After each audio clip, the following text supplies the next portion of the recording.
Hi there. These are the solutions to the 2019 Intermediate UK Maths Challenge.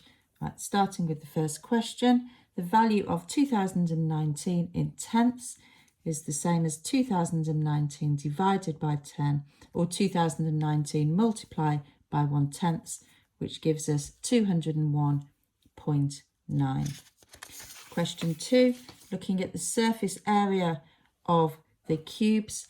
To have the smallest surface area, we need to have the most number of joins, because when we join two blocks together, we reduce the surface area by two sides. So on all of these examples, I've got 4 joins, and therefore I'm reducing the surface area by 8 faces. However, on this last example, you can see I've got 1, 2, 3, 4, 5 joins, and therefore I have the smallest surface area. So the answer is part E for question 2.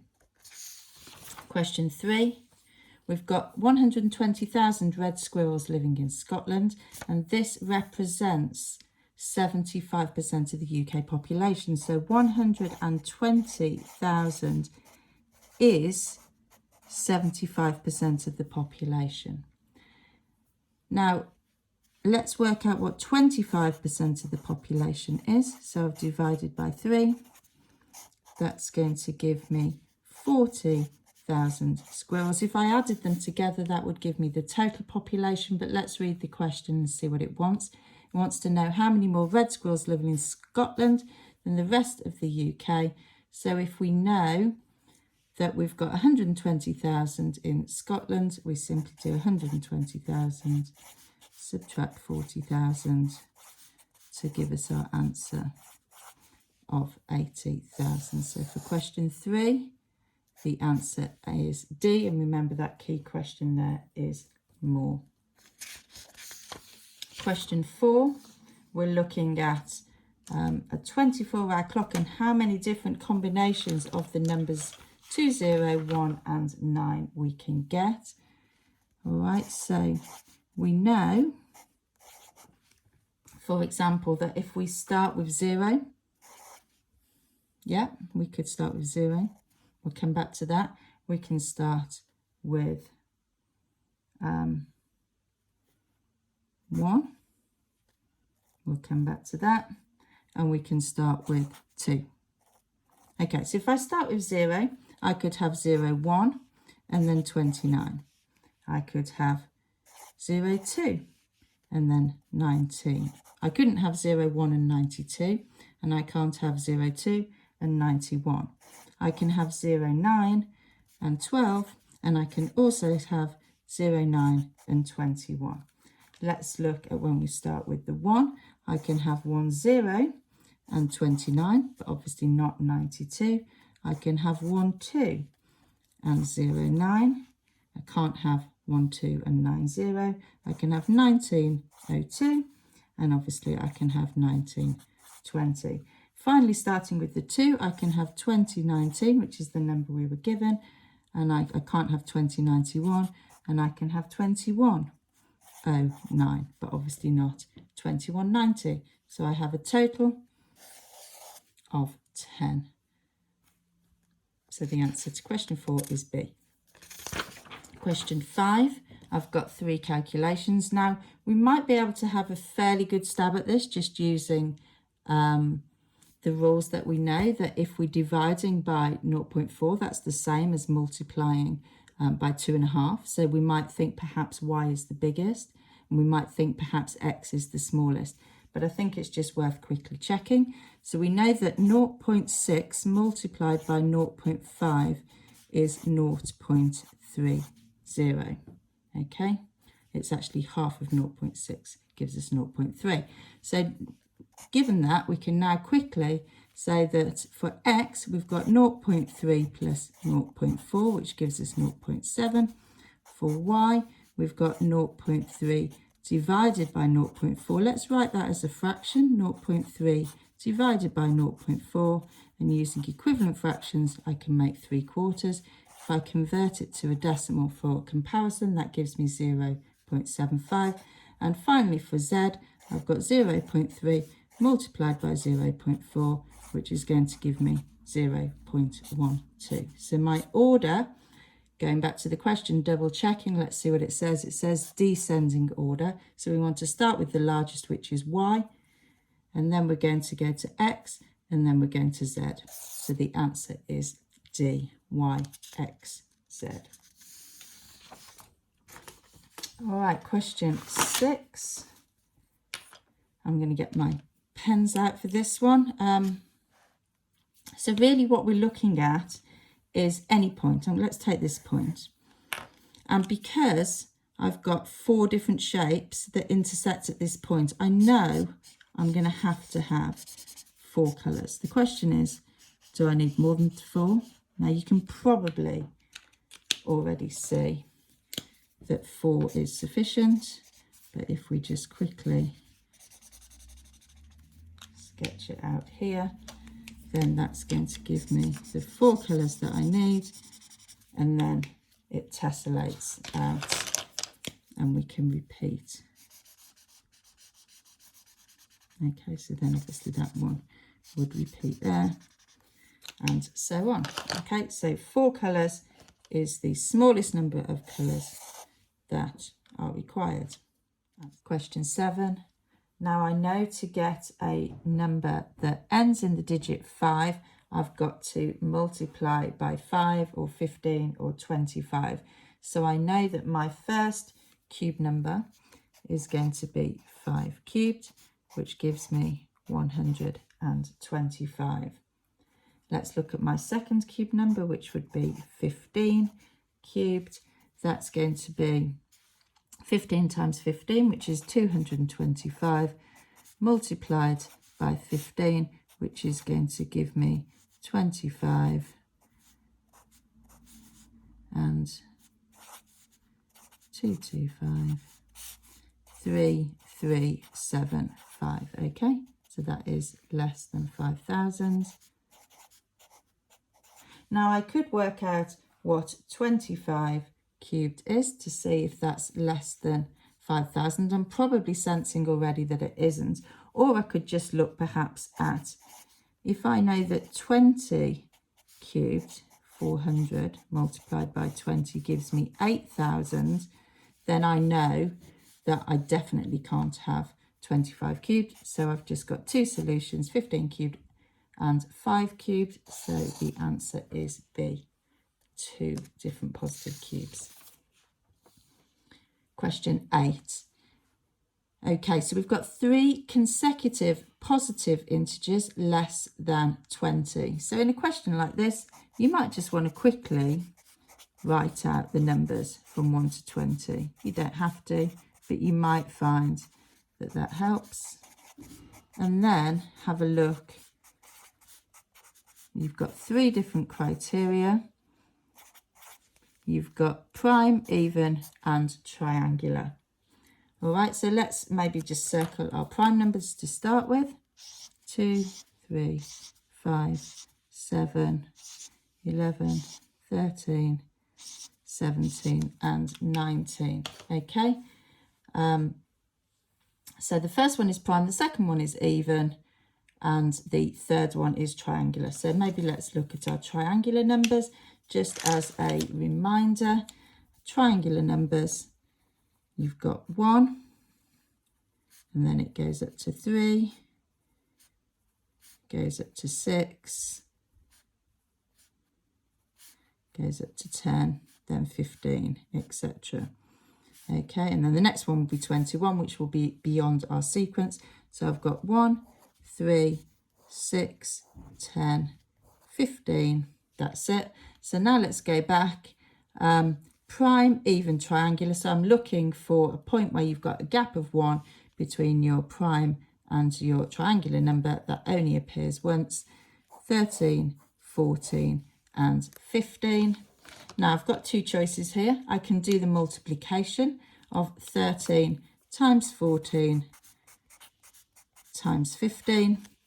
Or I could just do a bit of estimating. Remember on that previous question, funnily enough, we did 15 cubed, didn't we? And we knew that 15 cubed was 3,375. So maybe that tells us it could be one of these two, but we're not exactly sure. So we could then maybe just look at approximating and saying, well, if it was 14 times 14 times 14, that would be, 14 cubed would be 196 times 14. So I can see now already that 10 lots of 196 are 1,960, which is bigger than 1786. So my answer has to be 2,730. If you've got time, obviously go through and calculate it if you would like. Question 9. Right, so we've got to be really careful with order of operations. Let's write the question out.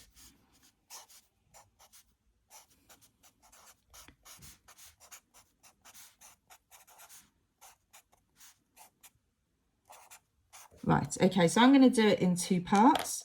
I'm going to do this bit, and I'm going to do this bit, and then I'm going to subtract them. So let's look at this first bit first. I need to do the multiplication first. So I've got -6 multiplied by -5, or I could say 6 lots of -5 and then subtract. Okay, so if I do 6 lots of -5, that gives me -30. So I've got 7 subtract -30, okay, which is my first bit. I'm going to drop down my negative sign, and then let's have a look at what I've got here. I've got 4 lots of -3. That gives me -12 divided by -2 gives me a +6. So I'm subtracting a +6. Let's look back on the left-hand side. I've got 7 subtract -30 gives me 37. Subtract 6 gives me an answer of 31, which is C. So question 9 is C. Question 10. Right, so there's 4 bits of information here, but we actually only need 2 of them. So I'm just going to put a little cross. I don't really care about the 65 years. I'm not sure that that's relevant. And I'm not sure if I need to know about the 8.3 billion tonnes. The key bits of information here is that 25,000 Empire State Buildings are equivalent to 1 billion elephants. So let's see how I can write that as a ratio. Okay, so my Empire State Building is 25,000 and my elephants are 1 billion. All right, let's simplify that down. So let's just divide our ratio by 1,000. So I've got 25 to 1 million.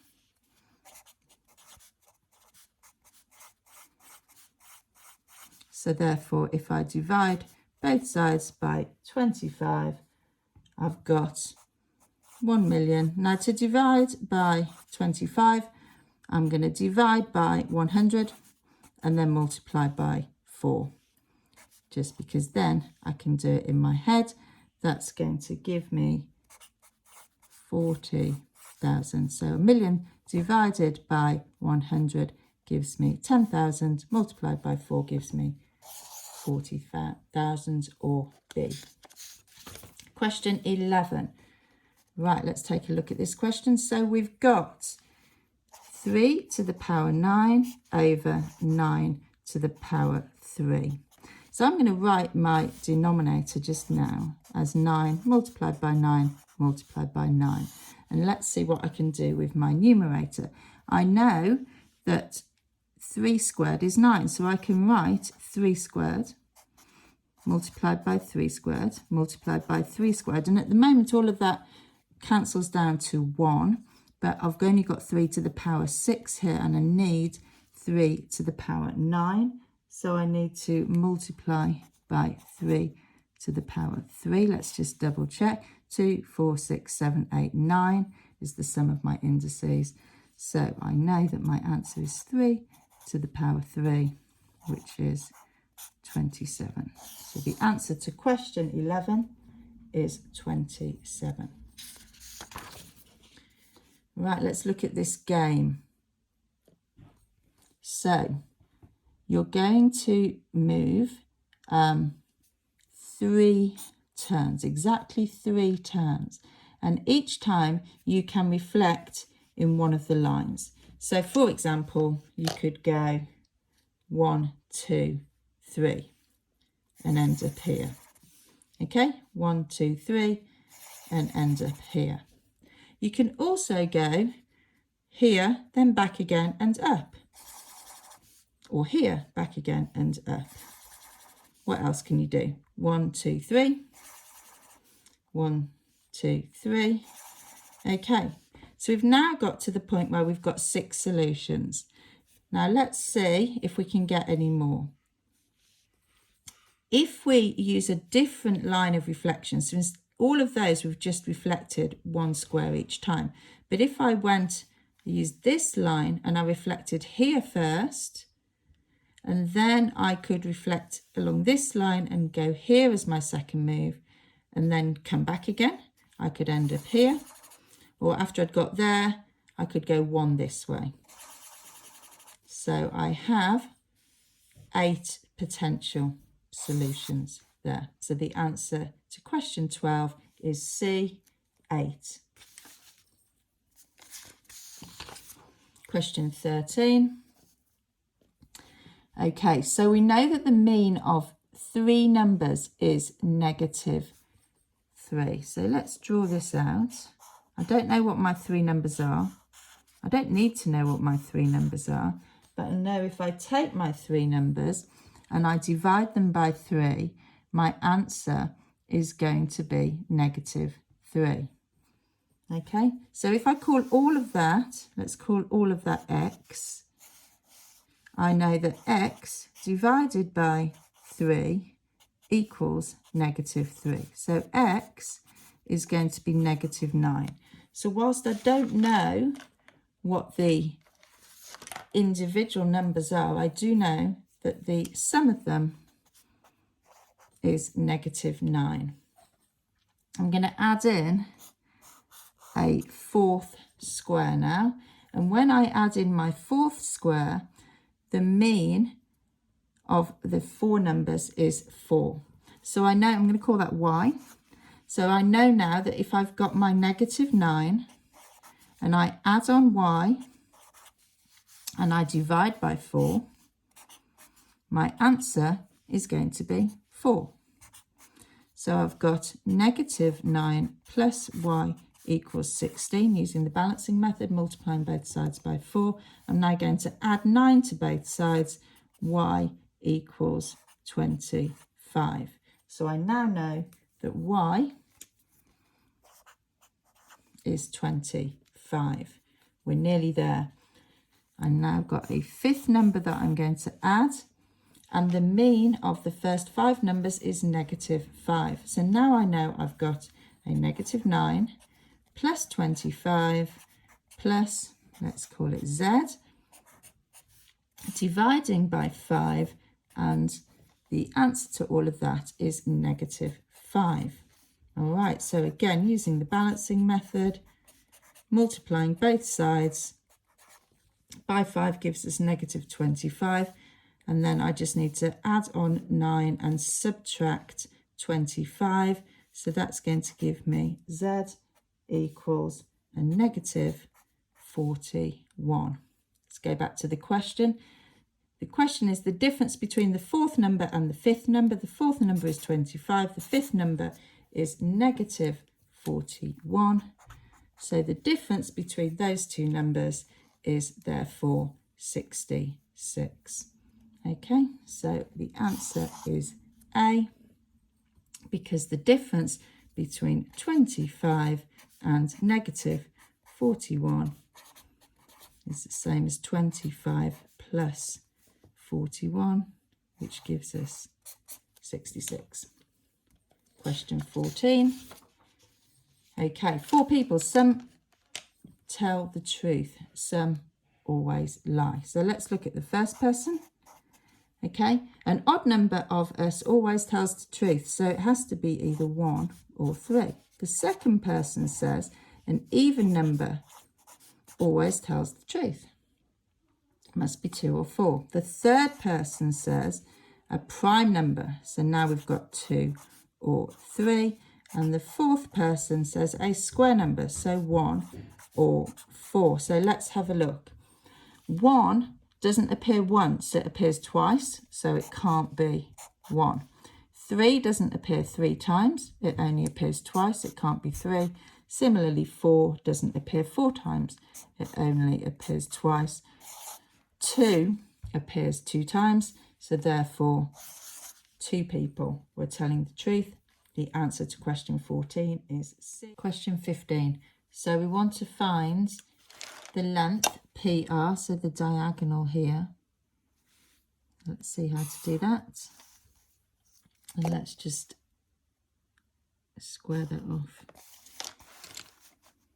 See if that helps. Okay. So let's have a look at the base here. We know that they're equilateral triangles, so these are all 2. This is half of an equilateral triangle, so that is going to be 1. So we know that our base is 7. We now need to find out what our perpendicular height is. So let's see how we can work that out. If we look at this triangle here, then we know that the for this right angle triangle, this is our hypotenuse, this is our base. Therefore, using Pythagoras, we know that this length here is going to be a squared plus b squared equals c squared. So we want c squared subtract a squared equals b squared. So 2 squared subtract 1 squared equals b squared. B, therefore, is the square root of 3. So root 3 for the perpendicular height. Now that we've got the perpendicular height, we can use Pythagoras again to work out this diagonal length here. Again, a squared plus b squared equals c squared. I've got 7 squared plus root 3 squared equals c squared. So c is going to equal 49 plus 3. C is going to equal the square root of 52. I know that my factors of 52 are 1 and 52, 2 and 27, and 2 and 26, and 4 and 13. Of those, 4 is a square number, so I can take 4 outside the brackets, and that leaves me with 2 root 13 as my answer. Answer to question 15 is A. Question 16. Okay, so we know that the product of x and y is the same as their sum. So let's write that out. So x, y equals x plus y. We want to write x in terms of y, so we want to isolate x. So firstly, let's take this x over. Xy subtract x equals y. I can now factorise this, take x outside the brackets. X brackets y subtract 1 equals y. And finally, I can divide y by y minus 1. That gives me the answer of A. Question 16, the answer is A. Question 17, we've got some recurring decimals here. Now we can turn them into fractions and then add them and then convert them back into a decimal, but I think the simplest way is just to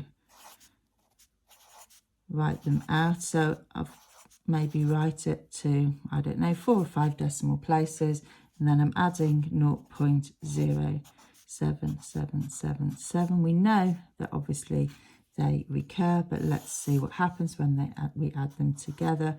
Obviously I'm going to have 5 on the end, and then I'm going to have my 6's. So we can see that the answer is going to be D, 0.96 recurring. Question 18. We are given that x plus y equals 2/3 and x divided by y equals 2/3. I'm just going to simplify this one a little bit. I'm going to multiply both sides by y. So I've got x equals 2y over 3, and I'm going to multiply both sides by 3. Obviously, you can do that in one step if you want to as well. So I've got 3x equals 2y. Let's look at this one now. I'm going to multiply by 3.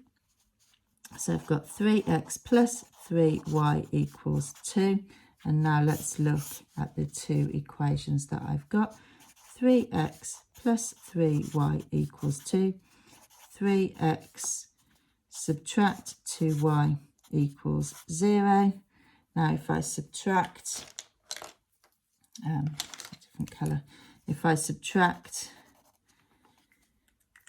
3x from 3x, I get 0. 3y subtract negative 2y will give me 5y. 2 subtract 0 gives me 2. Y is therefore 2 over 5. I now need to work out x, so let's substitute in. So let's substitute into this one. It doesn't really matter, but x over y equals 2/3.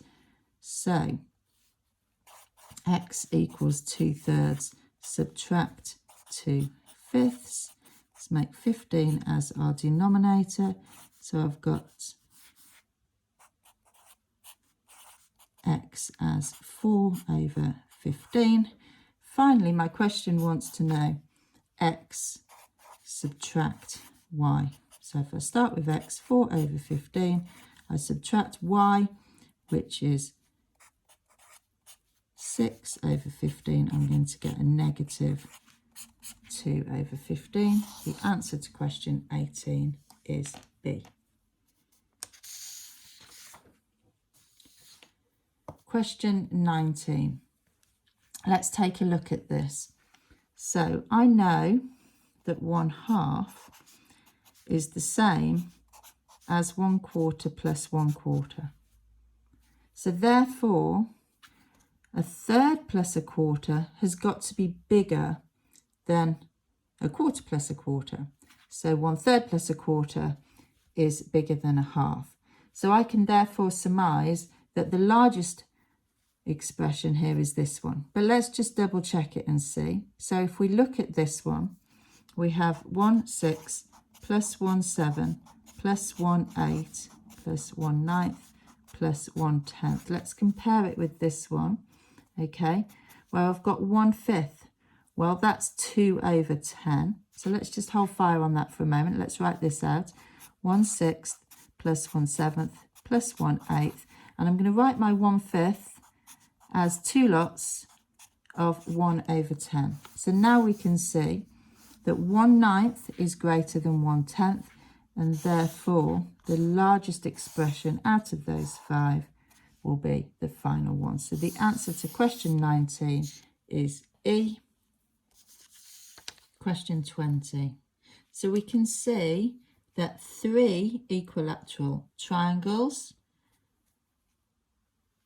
is half the area of the larger triangle. So one small triangle is the same area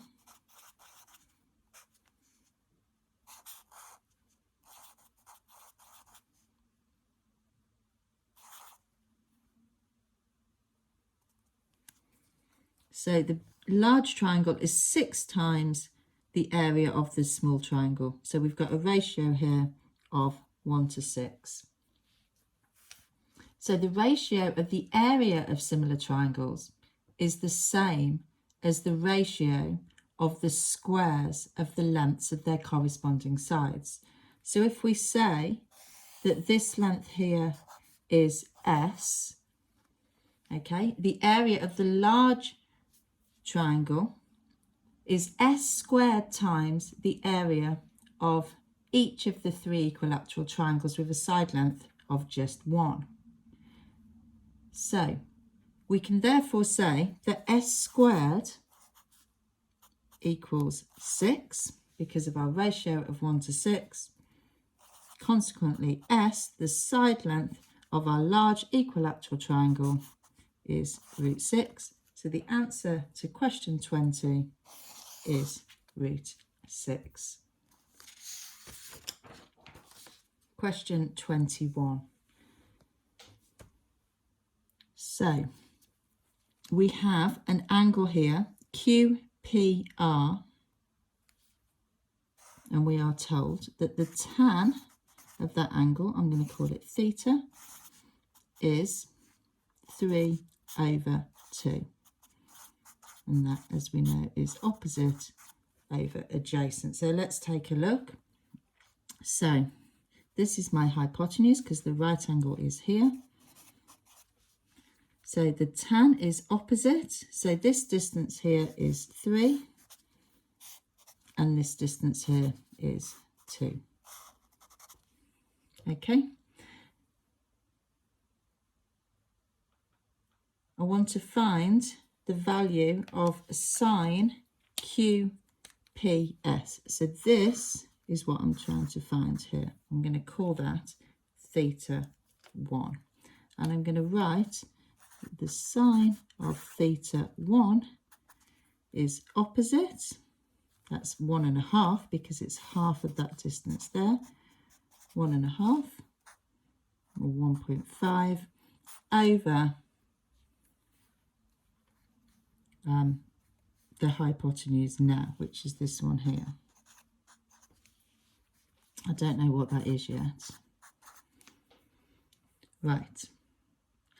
I'm not liking this 1.5. I think I'm going to change it. So if I just draw this small triangle out here, there's my right angle, there's my theta 1.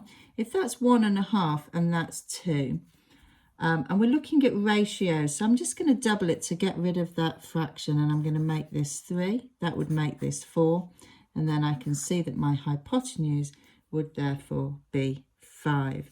So if I come back up to here, I'm going to rewrite this as sine theta 1 is opposite, which is 3, over the hypotenuse, which is 5. The answer to question 21 is 3/5.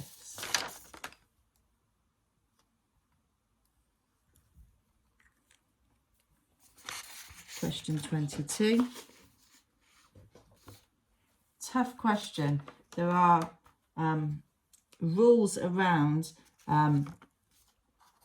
being divisible by 7 which help you with this question.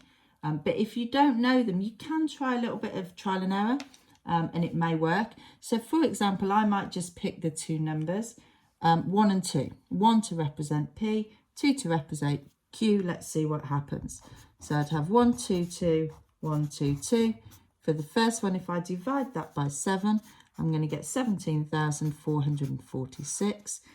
Okay, using those same numbers, 1, 2, 1, 2, 1, 2. With the second arrangement, dividing that by 7 is going to give me 17,316. If I do it the other way, which represents the answer C, divided by 7, that's going to give me 30303. 1, 1, 1, 1, 1, 1 divided by 7 is going to give me 15,873. So I'm thinking it's probably this last one, but I might have just chosen numbers that happen to work. But let's see what happens when I do the last one. With this one, I'm actually just going to get 15,888.9. Okay, so the answer for this is E. Now, if you know some of your 7 times table facts, for example, that 1001 is 7 multiplied by 11 multiplied by 13, and even 10,101 is 3 times 7 times 13 multiplied by 37, then that would help you with this solution. but a bit of trial and error can also help with a solution like this. So there you go with question 22. Question 23.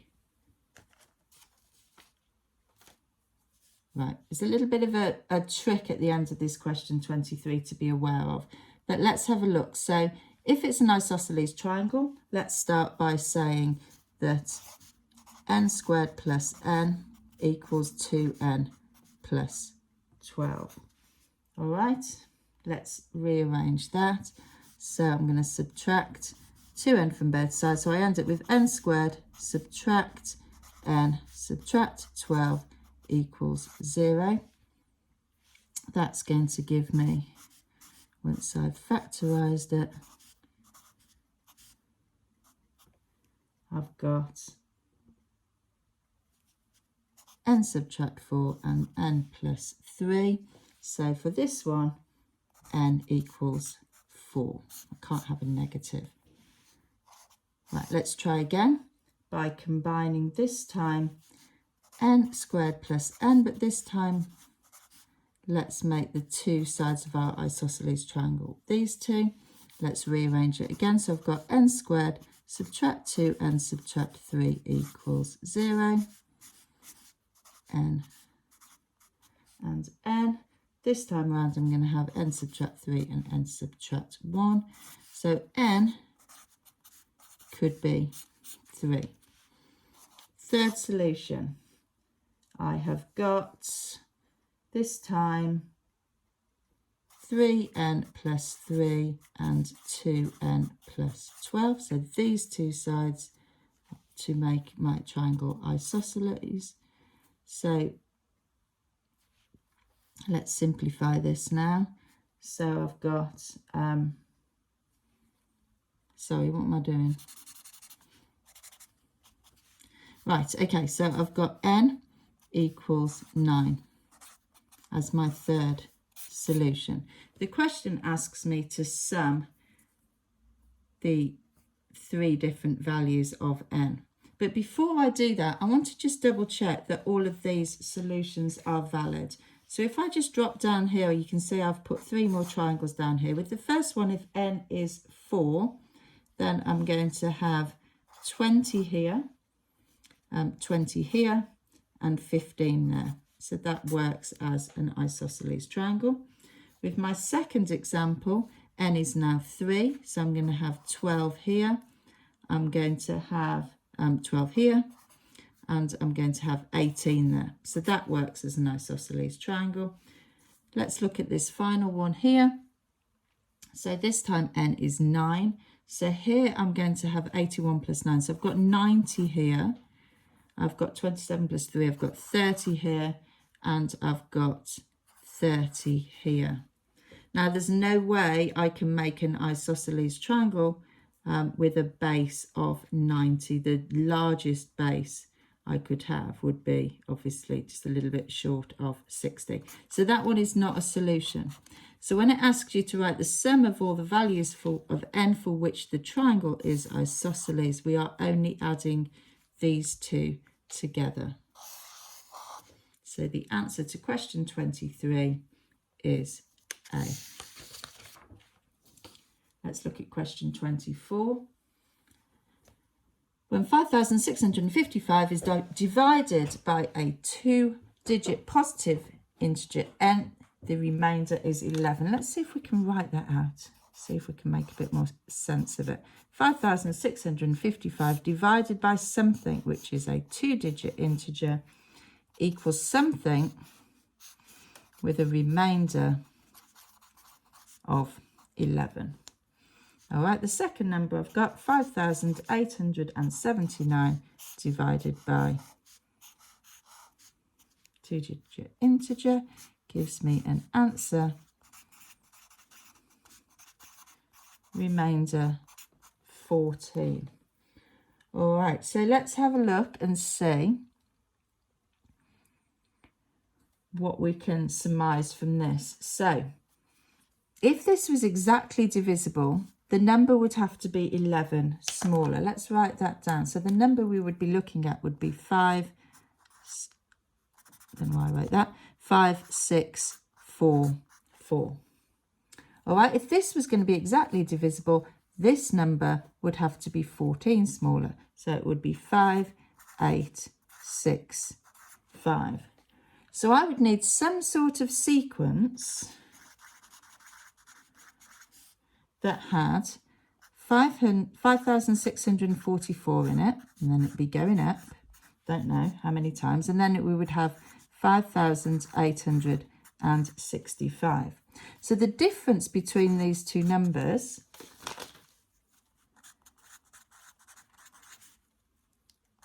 is 221.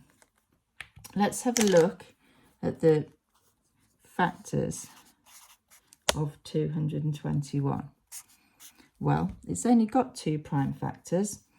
13 multiplied by 17 gives us 221. So I've got two choices of answer. Now it can't be 13 because if it was 13 I wouldn't have a remainder of 14. So it must be 17. Let's go back to the question. What is the sum of the digits of n?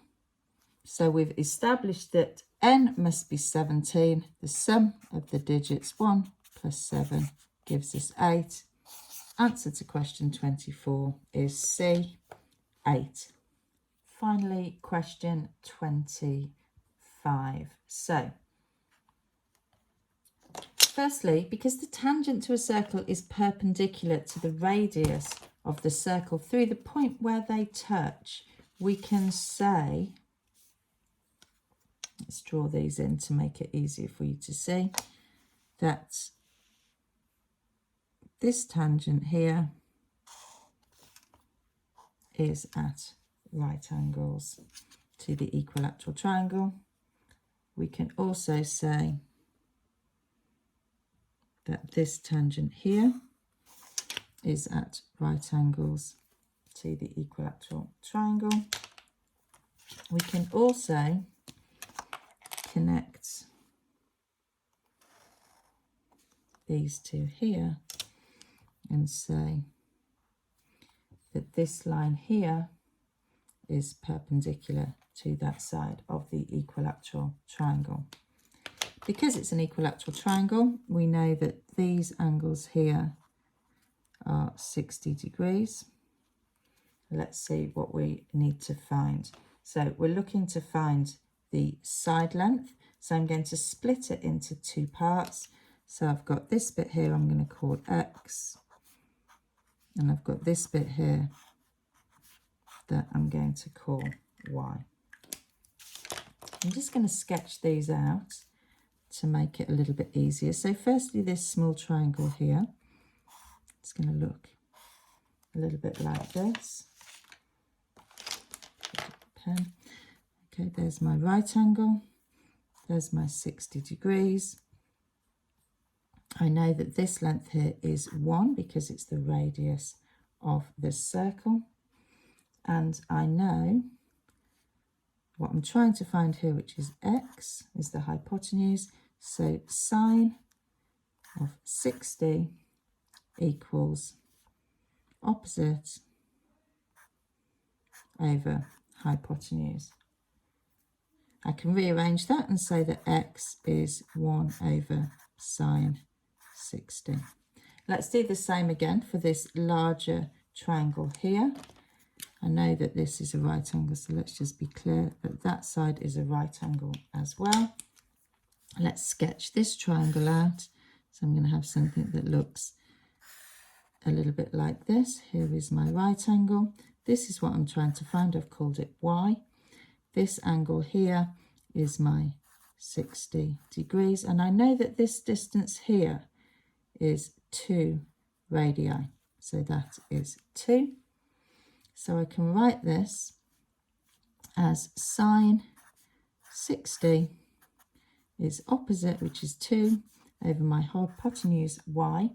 Again, I can rearrange that and say that Y equals 2 over sine 60.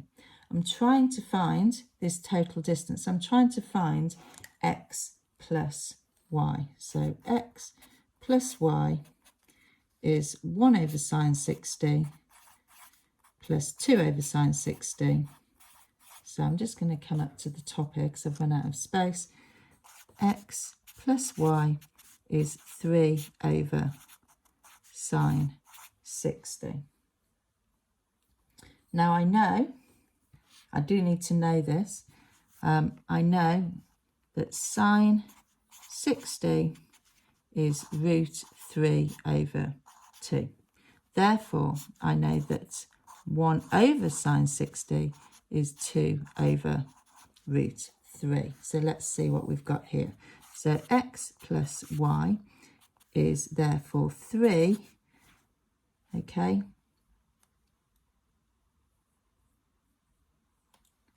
multiplied by 2 root 3. 3 multiplied by 1 over sine 60. Let's see if I can simplify that. I've got 6 over root 3. I want to rationalise the denominator, so I'm going to multiply my numerator and my denominator by root 3.